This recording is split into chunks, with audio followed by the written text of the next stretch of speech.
Alors, pendant ce temps, Louis XIV a donc nommé Colbert aux finances, mais il a aussi nommé François-Michel Le Tellier, marquis de Louvois, comme ministre de la guerre. Et ce Louvois, et Louis XIV surtout, avait pour objectif d'être les plus grands conquérants de l'Europe. Bon, que toute l'Europe, toutes les nations européennes aient peur de Louis XIV. Ah ouais, vous voyez, donc c'est quand même, quand je vous disais au début que c'était un prix très fort, cette puissance mondiale, c'est vraiment un prix très fort. Alors, Louis XIV donc, veut être le plus puissant d'Europe et il veut agrandir son royaume. Vous voyez au document 31 la devise de Louis XIV, donc on a le fameux soleil. Hein. Alors, il ne s'appelait pas le roi soleil à son époque, hein, c'est plus tard qu'on l'appelait le roi soleil, mais il s'est mis en soleil parce qu'il considérait que le soleil était l'astre le plus important du système solaire, évidemment, parce que c'était récent hein, qu'on savait que c'était les planètes qui tournaient autour du soleil. Et lui, il voulait symboliser, montrer que ses courtisans ou les autres pays d'Europe étaient comme les planètes autour de sa personne, en tant que soleil. Et sa devise, c'est Nec pluribus impar, qui signifie que personne n'est son égal. Personne n'est son égal, ce qui veut dire qu'il est le supérieur à tous. Voilà, hein, c'est un sacré programme, encore faut-il le prouver. Alors, à la mort de son beau-père, le roi d'Espagne, hein, je vous rappelle, donc sa femme, Marie-Thérèse, c'était la fille du roi d'Espagne. Et quand ce roi d'Espagne meurt, Philippe IV d'Espagne, eh bien, Louis XIV estime que son épouse a des droits sur le nord de la France, c'est-à-dire sur la fameuse Belgique, qui n'était pas vraiment la Belgique. Hein. Quand moi j'ai Belgique pour simplifier, mais on appelle ça en fait les Pays-Bas espagnols. Donc il estime que son épouse a des droits, puisqu'elle est la fille du roi d'Espagne.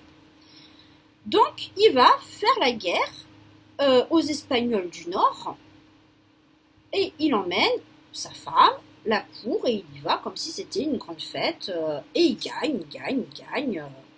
Ça c'est en 1667, et ça lui permet de récupérer des villes qui sont aujourd'hui françaises, comme Maubeuge, Valenciennes, Cambrai, Saint-Omer, etc.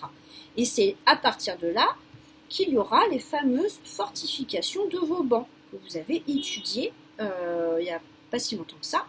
Donc les fameuses fortifications de Vauban, parce que Louis XIV voulait que toutes les frontières, alors terrestres mais aussi marines, hein, soient protégées. D'accord ? Et lui conquiert de nouveaux territoires, des nouvelles villes.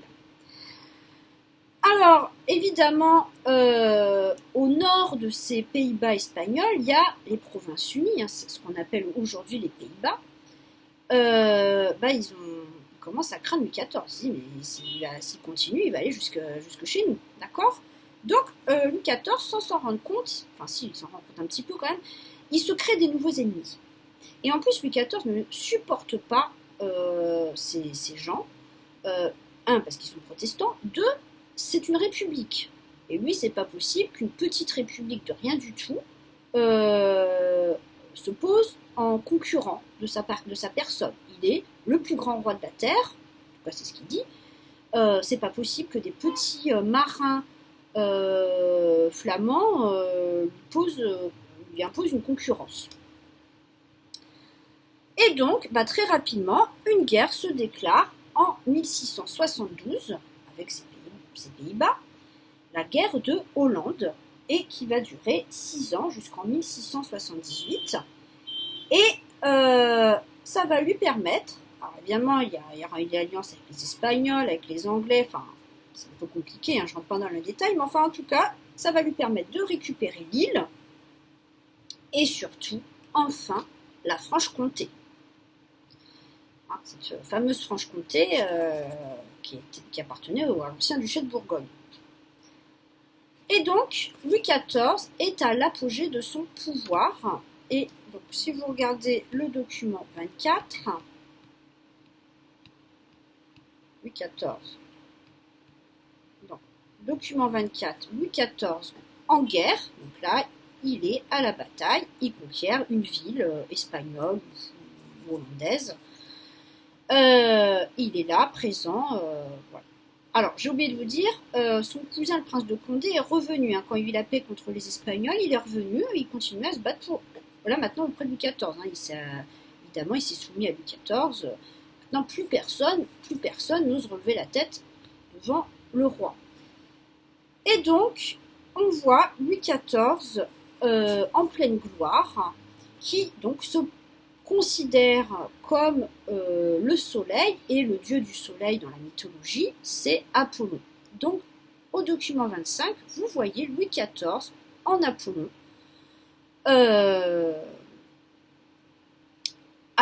entouré de toute sa famille. Donc, vous avez Louis XIV avec un drap d'or sur lui et un sceptre en Apollon. Derrière lui, en gris, c'est la déesse de la lune, Hécate, qui en fait est la grande mademoiselle, cette princesse voilà, qui a frondeuse, hein, qui a mené la fronde, et qui maintenant n'est plus que la cousine du roi. Et comme la lune, sa lumière, elle ne la doit qu'au soleil. C'est ça que ça symbolise. C'est la lune, parce qu'elle a de la lumière en tant que princesse, mais cette lumière, elle la doit au soleil, donc au roi. En dessous, en bleu et rouge, vous voyez la reine Marie-Thérèse entourée de ses enfants, donc le grand dauphin et des petites princesses. Derrière, ce sont les 3 autres cousines du roi, les petites sœurs de la grande mademoiselle. Au centre, vous avez assise Anne d'Autriche, qui va mourir en 1666. Debout, vous avez Henriette, qui est la sœur du roi d'Angleterre et qui est l'épouse de Monsieur, c'est-à-dire Monsieur, c'est le frère du roi. Celui qu'on appelle Monsieur, c'est le frère du roi, donc le duc d'Orléans. Donc le duc d'Orléans, en Dieu également, avec son épouse Henriette, sa fille. Entre les deux, vous avez leur fille. Et tout au bout, la mère de la princesse Henriette, qui était elle-même la fille d'Henri IV et la reine d'Angleterre, mais qui vivait en France. Je ne vais pas vous expliquer pourquoi, mais enfin, elle vivait en France, elle n'avait pas trop de choix. Donc voilà, la famille royale, on appelle ce portrait, enfin, ce multiple portrait, l'Assemblée des dieux, hein, en toute modestie. Voilà. Louis XIV, hein, c'est vraiment la gloire incarnée, et tous les artistes étaient au service du roi pour montrer à quel point le roi était puissant.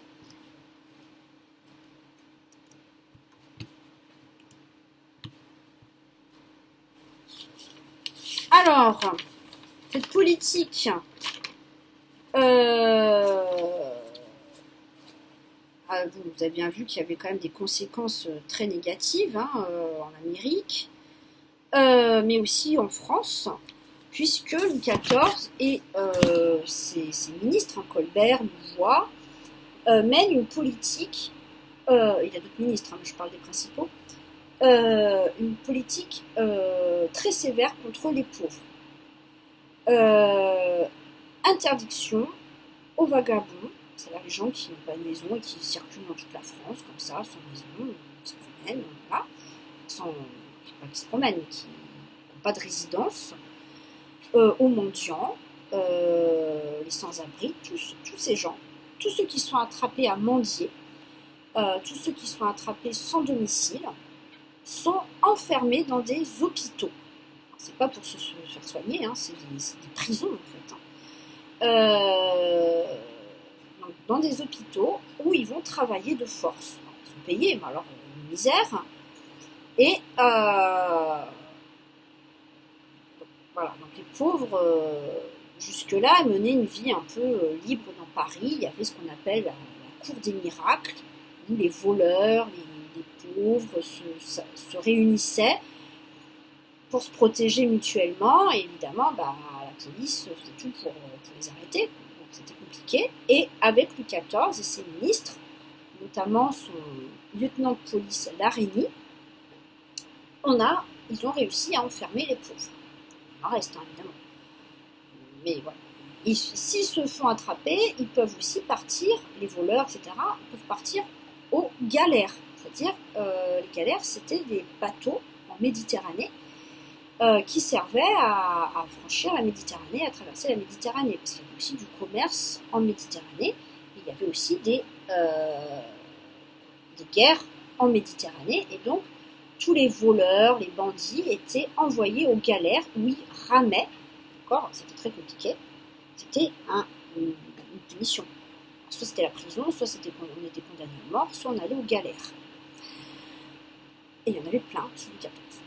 Et les protestants, c'est pas mieux non plus, hein, ils voient leurs privilèges de plus en plus réduits. Hein. Je vous ai dit, déjà sous Louis XIII c'était déjà sévère, mais c'est encore de plus en plus sévère.